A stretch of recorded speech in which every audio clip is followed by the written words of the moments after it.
A scene of tranquility 316 years ago, the mouth of Manitoba's Hayes River at Hudson Bay was also the scene of a battle that nearly changed the course of Canadian history. Though largely forgotten, every once in a while a reminder washes ashore. This is what every sailor lives for. Now a group of Manitoba explorers is preparing to travel to the mouth of the Hayes to search for two ships lost in the Battle of Hudson Bay. It's the largest naval engagement that ever took place in Arctic North America.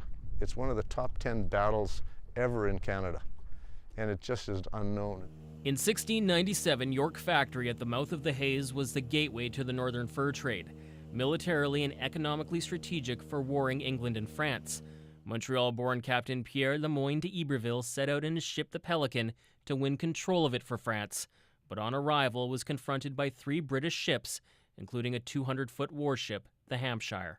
But he's fabulously outgunned, trapped in the mouth of the river, and he has 2 choices: give up and surrender, or fight, and he chooses to fight. They close broadsides, and the Hampshire, the English ship, blows up. Lucky shot to the powder magazine. It's debate. There's debate still rages how it happened. D'Iberville wins, but the Pelican is critically damaged. Forced ashore, the French took York Factory and control of Hudson Bay for 16 years.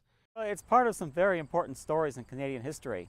While the battle on these waters was all but forgotten when the English ultimately took control of Canada, finding the ships could change that, says historian Peter McLeod. It would be great. There's nothing like actual artifacts to bring history to life. The expedition is sanctioned by the internationally renowned Explorers Club. There you go, Ewan. You can run that up for us.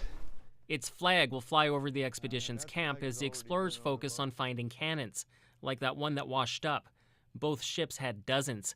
Cannon metal is what likely remains of both. And with the magnetometer, a big hunk of metal in the grid pattern that we've identified will shine like a bright light.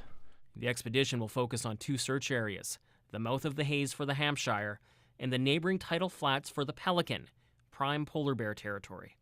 It takes time, and we might luck out and just drive road over something and go, there it is. Or it might take us several seasons.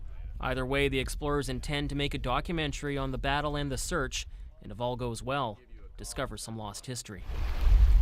Cameron McIntosh, CBC News, Winnipeg.